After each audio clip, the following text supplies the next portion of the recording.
Hello दोस्तों, आज हम पढ़ेंगे अनुच्छेद 26 से 62 तक। तो अनुच्छेद 26 से 62 तक हम अनुच्छेद पढ़ने वाले हैं। तो शुरू करते हैं। अनुच्छेद 26।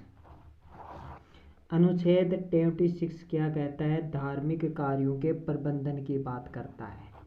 अनुच्छेद 26 धार्मिक कार्यों के प्रबंधन की बात करता है। धार्मिक कार्यों के प्रबंधन की बात करता है, यानी धार्मिक कार्यों का प्रबंधन किया जाएगा, ये अनुच्छेद 26 कहता है। अगला है अनुच्छेद 29। हम सिर्फ महत्वपूर्ण अनुच्छेद पढ़ेंगे जो एग्जाम की दृष्टि से बहुत महत्वपूर्ण है, वही अनुच्छेद पढ़ेंगे। और अनुच्छेद 27 तो पूछा भी नहीं जाता है। तो शुरू करते हैं अनुच्छेद 29। अनुच्छेद 29 कहता है अल्पसंख्यक वर्गों के हितों का संरक्षण। जो अल्पसंख्यक वर्ग हैं उनके हितों का संरक्षण किया जाएगा, ये कहता है अनुच्छेद 29। अल्पसंख्यक वर्गों के हितों का संरक्षण किया जाएगा, अनुच्छेद 29 कहता है। अगला है अनुच्छेद 30। अनुच्छेद 30 कहता है कि कोई भी व्यक्ति चाहे वो निम्न स्तर का हो, निम्न जाति का हो, कोई भी व्यक्ति कोई भी संस्था खोल सकेगा। कोई भी व्यक्ति कोई भी संस्था खोल सकेगा। किसी भी संस्था को खोलने का उसे अधिकार है, ये कहा गया है अनुच्छेद 30 में। अगला है अनुच्छेद 32। अनुच्छेद 32 में कहा गया है कि मौलिक अधिकारों की रक्षा, जो न्यायालय है वो मौलिक अधिकारों की रक्षा करेगा, यानी सुरक्षा करेगा, रक्षा करेगा। तो मौलिक अधिकारों की सुरक्षा करेगा न्यायालय, ये अनुच्छेद 32 में कहा गया है। अगला है अनुच्छेद 34। अनुच्छेद 34 क्या कहता है? सेना विधि से संबंधित उपबंध। सेना विधि से संबंधित उपबंधों के बारे में बात की गई है। सेना विधि से संबंधित उपबंध। तो सेना विधि से संबंधित उपबंधों की बात कही गई है अनुच्छेद 34 में। अगला है अनुच्छेद 37। 36 में राज्य की परिभाषा दी गई है। जिस तरह अनुच्छेद 12 में राज्य की परिभाषा दी गई थी, उसी प्रकार अनुच्छेद 36 में भी राज्य की परिभाषा दी गई है। अगला है अनुच्छेद 37। तो अनुच्छेद 37 क्या कहता है? अनुच्छेद 37 कहता है कि जो नीति निर्देशक तत्व हैं, नीति निर्देशक तत्व हैं, वो न्यायालय द्वारा अपरिवर्तनीय हैं, अपरिवर्तनीय नहीं है। जो नीति निर्देशक तत्व हैं वो न्यायालय द्वारा अपरिवर्तनीय नहीं है, यह अनुच्छेद 37 में कहा गया है। यानी नीति निर्देशक तत्व हैं वो अपरिवर्तनीय नहीं है। अगला है अनुच्छेद 38। अनुच्छेद 38 क्या कहता है? अनुच्छेद 38 कहता है कि लोक कल्याण की अभिवृद्धि हेतु, लोक कल्याण की अभिवृद्धि हेतु,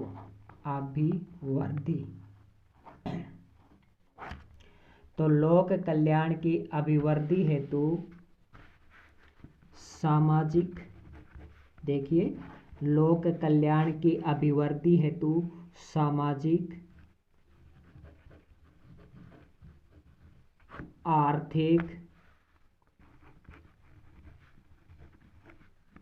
राजनीतिक न्याय की स्थापना की जाएगी।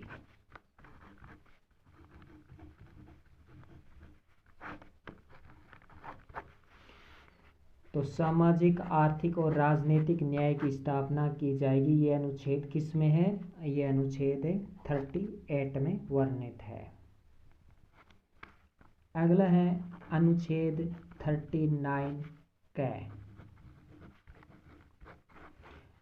अनुच्छेद 39 क्या कहता है? अनुच्छेद 39 कहता है समान न्याय व समान विधिक सहायता। समान न्याय, समान विधिक सहायता, लोगों को समान न्याय दिया जाएगा, उन्हें समान विधिक सहायता दी जाएगी, ये कहता है 39 क। अगला है, हम मोस्ट पढ़ेंगे। तो अगला है अनुच्छेद 39 घ। तो अनुच्छेद 39 घ क्या कहता है कि स्त्री व पुरुष को समान वेतन दिया जाएगा। स्त्री व पुरुष को समान वेतन सुनिश्चित किया गया है। स्त्री व पुरुष का समान वेतन सुनिश्चित किया गया है अनुच्छेद 39 घ में। और क में कहा गया है समान न्याय व समान विधिक सहायता दी जाएगी। अगला है अनुच्छेद 39 च। अनुच्छेद 39 च में क्या कहा गया है कि जो राज्य के बालक हैं,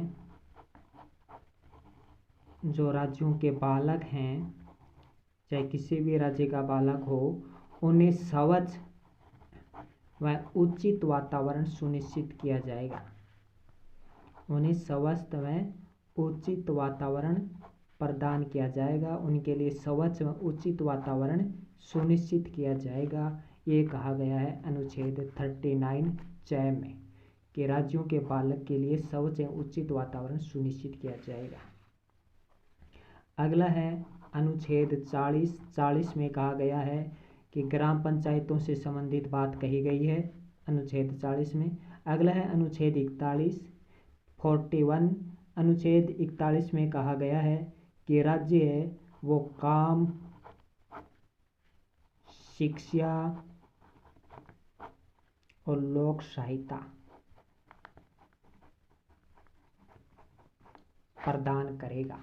अनुच्छेद 41 में कहा गया है कि राज्य है वो काम, शिक्षा और लोक सहायता प्रदान करेगा। अगला है अनुच्छेद 42। अनुच्छेद 42 कहता है कि राज्य काम की मानवोचित दशाएं सुनिश्चित करेगा। काम की मानवोचित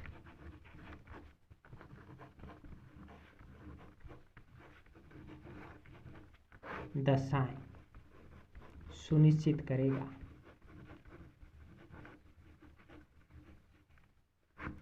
कि राज्य है वो काम की मानवोचित दशाएं सुनिश्चित करेगा, वह प्रसूति के समय, प्रसूति यानी गर्भधारण के समय सहायता प्रदान करेगा।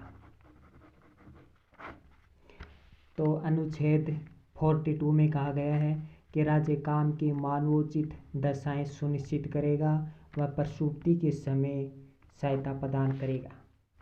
अनुच्छेद 43 क्या कहता है? अनुच्छेद 43 कहता है कि राज्य जीवन निर्वाह हेतु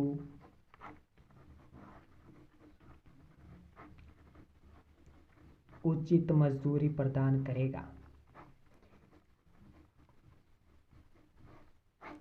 राज्य जीवन जीने के लिए उचित मजदूरी प्रदान करेगा, यह अनुच्छेद 43 कहता है। अगला है अनुच्छेद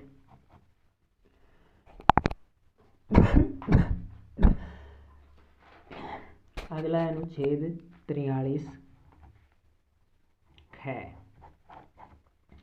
अनुच्छेद 43 है क्या कहता है कि राज्य कुटीर उद्योगों की स्थापना करेगा। कुटीर उद्योगों व सरकारी समितियों की स्थापना करेगा।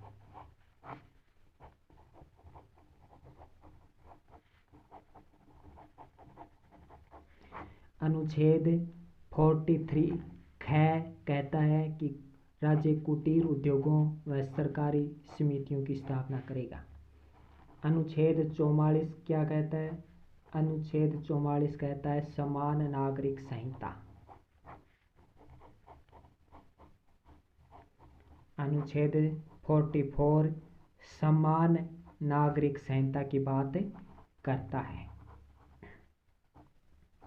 अनुच्छेद 45 क्या कहता है? अनुच्छेद 45 शिक्षा की बात करता है।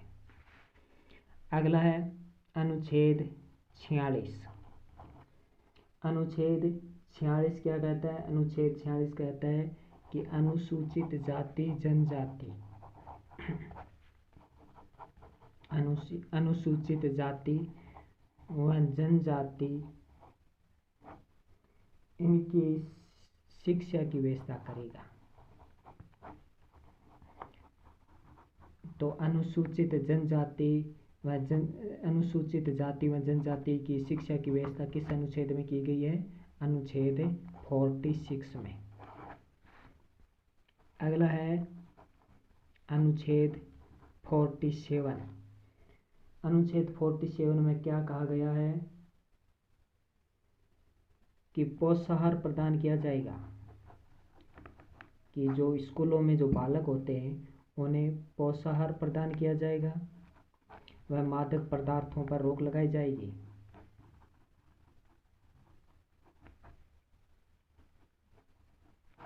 जो स्कूलों में बच्चे होते हैं उन्हें पोषाहार प्रदान किया जाएगा और मादक पदार्थों पर रोक लगाई जाएगी। यह अनुच्छेद 47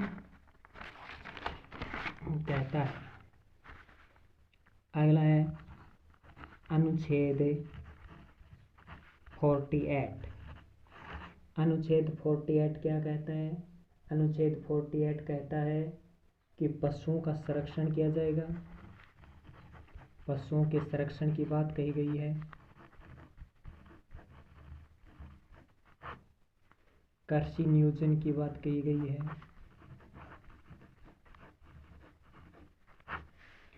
तो अनुच्छेद 48 में पशुओं के संरक्षण की बात कही गई है, कृषि नियोजन की बात कही गई है। अनुच्छेद 48 है। अनुच्छेद 48 है क्या कहता है? राज्य पर्यावरणीय जीवों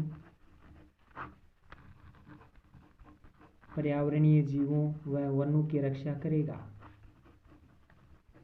राज्य 48 ख में क्या कहा गया है? 48 ख में कहा गया है कि राज्य पर्यावरणीय जीवों व वनों की रक्षा करेगा। अगला है अनुच्छेद 49। अनुच्छेद 49 में कहा गया है कि जो राष्ट्रीय स्मारक हैं उनकी सुरक्षा, राष्ट्रीय स्मारकों की सुरक्षा की बात कही गई है 49 में। अगला है अनुच्छेद 50। अनुच्छेद 50 में कार्यपालिका व न्यायपालिका को पृथक कर दिया गया है। अनुच्छेद 50 में कार्यपालिका व न्यायपालिका को पृथक कर दिया गया है, उन्हें अलग अलग अधिकार दे दिए गए हैं। अगला है अनुच्छेद 51। अनुच्छेद 51 में राष्ट्रीय व अंतर्राष्ट्रीय शांति की स्थापना के बारे में बात कही गई है। राष्ट्रीय व अंतर्राष्ट्रीय शांति की स्थापना के बारे में बात किस अनुच्छेद में कही गई है? अनुच्छेद 51 में। अगला है अनुच्छेद 52। अनुच्छेद 52 में क्या कहा गया है? अनुच्छेद 52 में कहा गया है कि भारत का एक राष्ट्रपति होगा। अनुच्छेद 52 में कहा गया है कि भारत का एक राष्ट्रपति होगा। अनुच्छेद 53 में कहा गया है कि राष्ट्रपति कार्यपालिका शक्ति प्राप्त होगी। राष्ट्रपति को कार्यपालिका शक्तियाँ प्राप्त होंगी। अनुच्छेद 54 में कहा गया है कि राष्ट्रपति का निर्वाचन होगा। और अनुच्छेद 55 में कहा गया है निर्वाचन की रीति। अनुच्छेद 55 में निर्वाचन की रीति का उल्लेख है। अनुच्छेद 56 में राष्ट्रपति की पदावधि यानी राष्ट्रपति 5 वर्ष के लिए चुना जाएगा, ये कहा गया है अनुच्छेद 56 में। तो पदावधि के बारे में कहा गया है। अनुच्छेद 57 में कहा गया है पुनर्निर्वाचन यानी राष्ट्रपति एवं वो पुनर्निर्वाचन हो सकेगा राष्ट्रपति का, यह अनुच्छेद 57 में कहा गया है।